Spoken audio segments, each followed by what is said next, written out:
Good evening, everyone. Welcome to the City of Binghamton City Council Work Session for Monday, October 17th, 2022. Please stand for the pledge.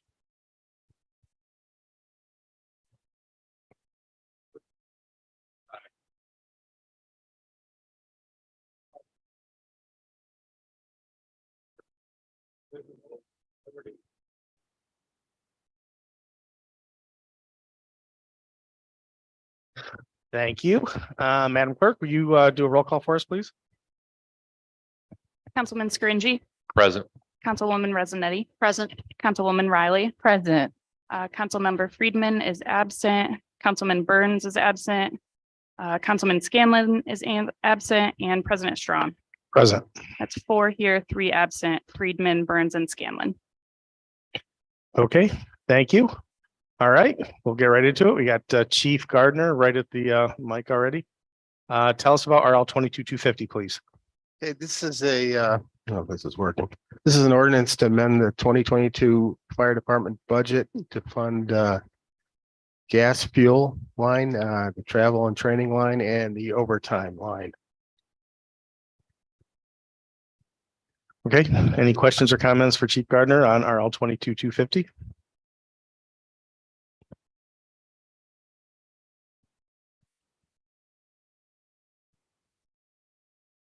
Think this will get you through the end of the year?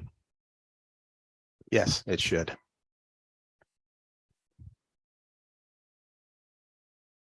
Okay. No other questions? Thank you, Chief. Okay, thank you. I appreciate it.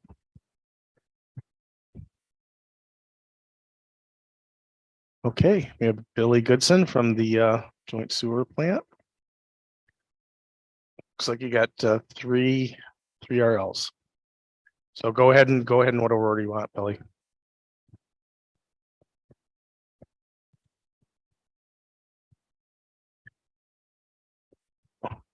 Requesting a 2,900 increase to payroll services for one-time startup costs. We started with a new payroll company.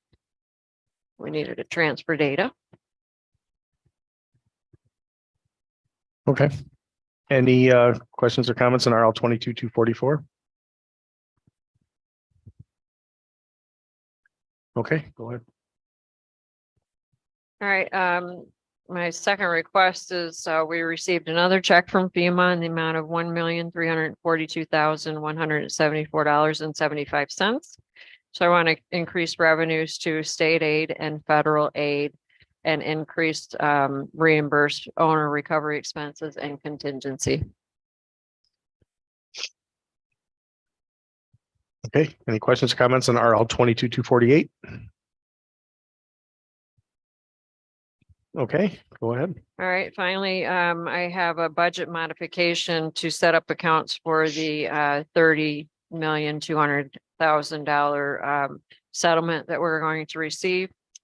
So we're increasing revenues in the other compensation for loss, and then increasing legal services, reimburse owner recovery expenses, contingencies, and I need to add a new line for claims and settlements to for a payment to the insurance company.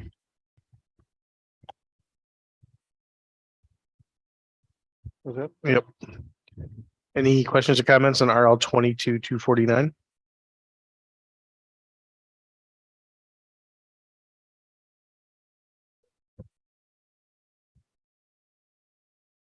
Because we have to pay the SEC and I have to pay the owners before that can be done. Billy, why is that much going into contingency? I was just wondering on that amount.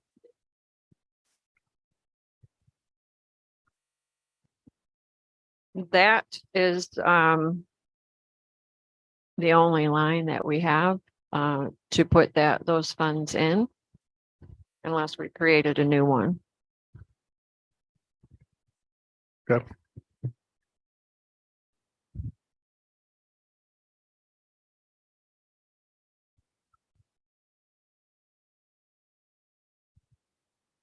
Anything else for Billy on RL 22-249 or any of these, any of the other two? Okay, thank you. Yep.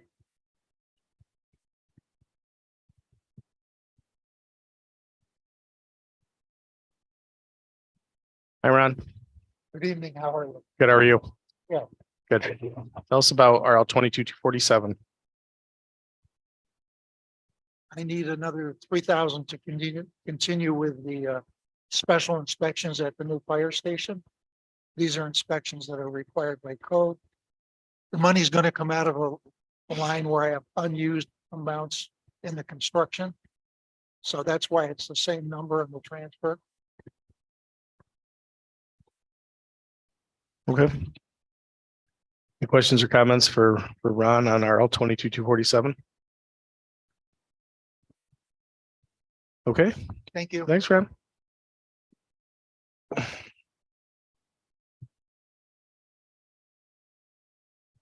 Hi, Pat. How you doing? Good. How is everyone? Okay, you got 245 and 246. Go Yep. ahead and tell us about those. 245 is to transfer money to pay for fuel. This is kind of the end of the year, and 246 is for liquid chlorine, which we had a major price increase this year. I've asked for them both to be expedited. They don't need to be, but I would like to try and get our vendors paid promptly because they deliver stuff, obviously chlorine and fuel promptly to us when we need. So I don't want to get on their bad side. Okay. Any questions or comments for Pat on RL 22-245 or 246? Councilwoman Riley, go ahead. Thank you, Council President. Hi, Pat. How are you? Good. Good. So this is part of the pool closing Yes. process. Yep. We wrapped up Labor Day, so we just got our final bills in. Oh, So I didn't want to come back. I already came once for chlorine. I didn't want to keep coming back until it was all settled. okay. So this is it. This will be it for chlorine. Perfect. And then the fuel is for the rest of the year. Yes. Perfect. Thank you for clarifying. Thank you. Pat, I'm just curious. So what do you do with the liquid chlorine at this time of year? So this was like the last loads they delivered to wrap up the swimming season. So the billing's usually a little bit behind.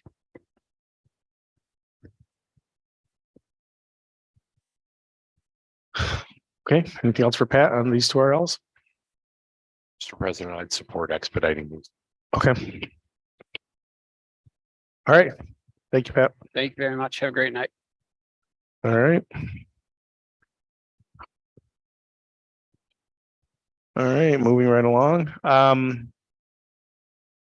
The calendar we had talked before, did anybody have any the chance to look? I don't think we made any. I think we made, did we make one change? Did we make one change, Jeannie, for the week of the Orthodox Easter? Yep, so we changed the April 12th meeting to the 11th. Okay. That's better for you, right, Councilwoman Resident? Okay. Anybody have any other thoughts or comments? We vote on this later in the year, right? Or did we vote on it? Okay. Okay. So we'll do that in one of the meetings in November, probably. Okay. Does anybody else have any thoughts? I think it's a pretty good calendar. I think with what we just did with the budget, I think adding the full extra day will make it. So we have two pre-meeting like we did this year, but this year we only had that one on last Thursday. This year, this is, and we can obviously change this, but I think thinking ahead like this is beneficial on multiple fronts, but that's a full extra non-meeting day. So that should make that marathon session a little bit less theoretically.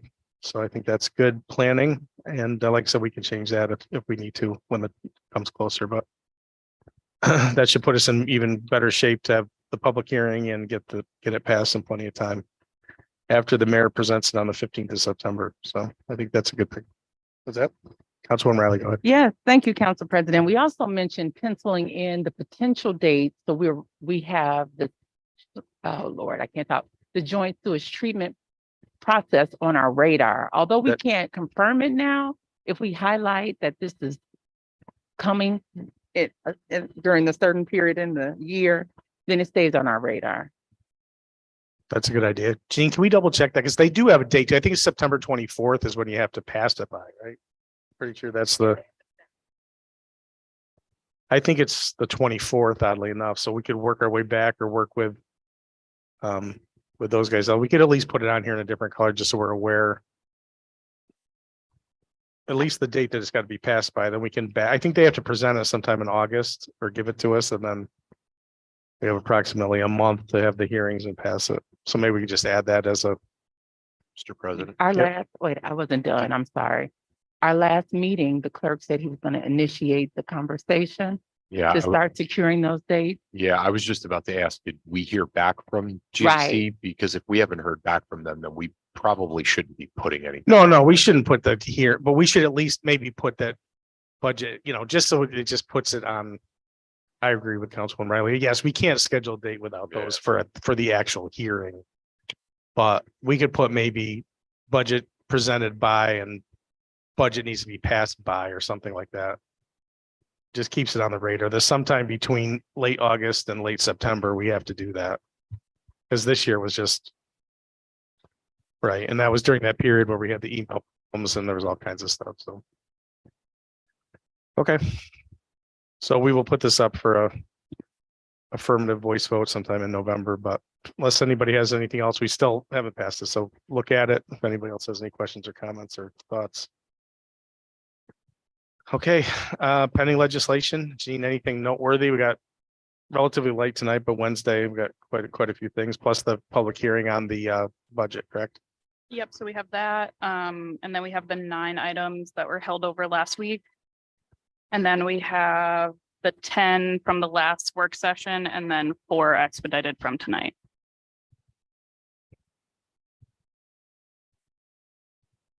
Okay, any questions or comments on the pending legislation?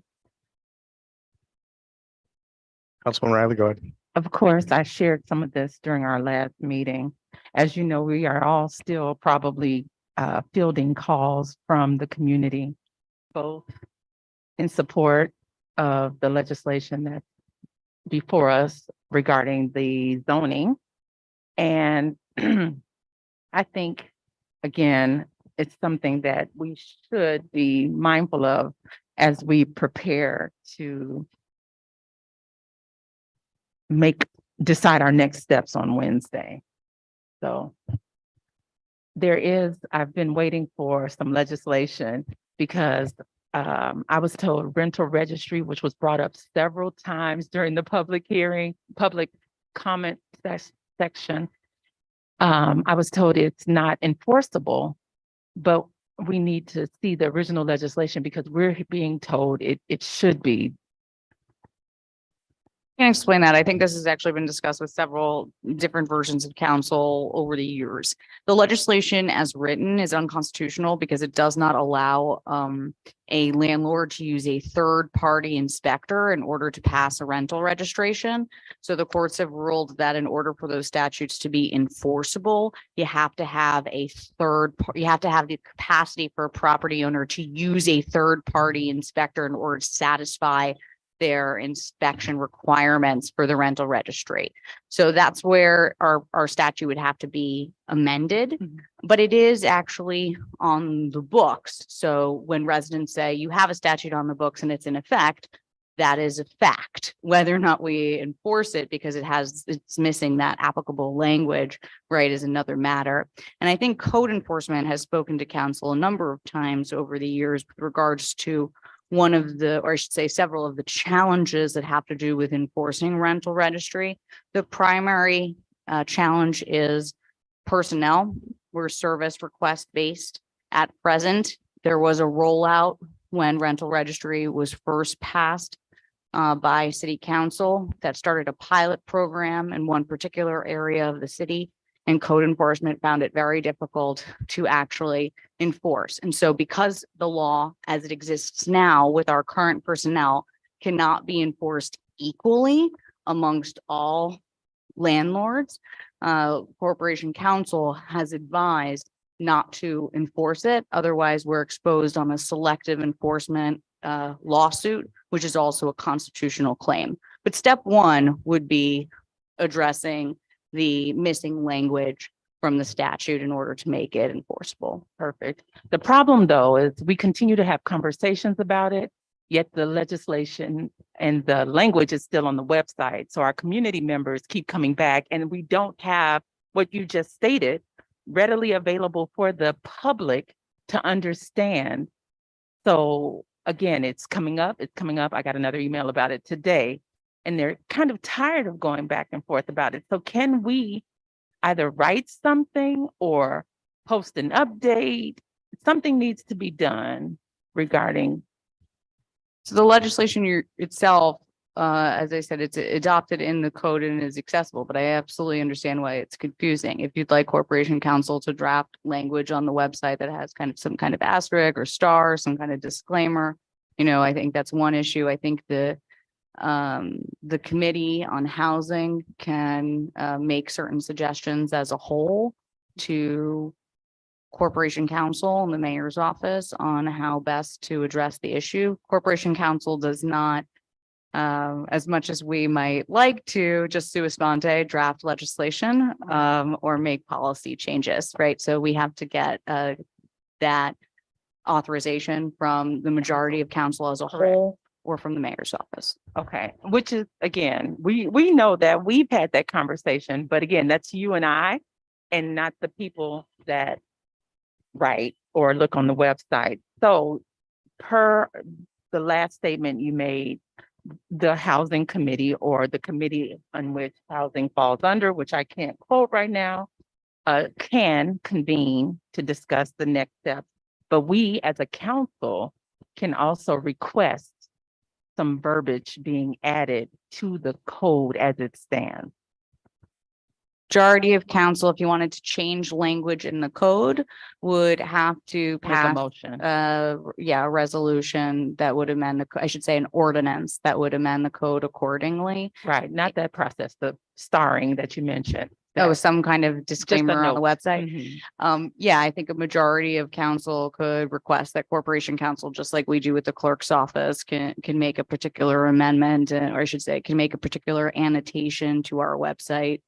And provided that the mayor's office also approves that messaging, is all messaging for the city with the website goes through the mayor's office. That would be a potential avenue.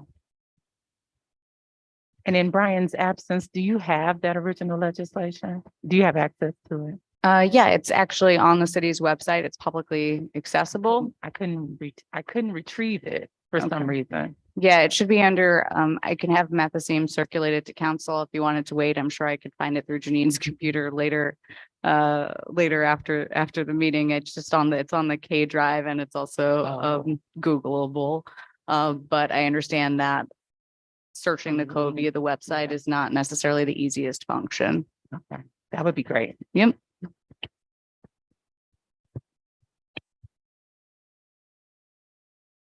You want Methacine will do it when she gets back upstairs. She'll circulate it to council. It's easy. It'll take 5 minutes.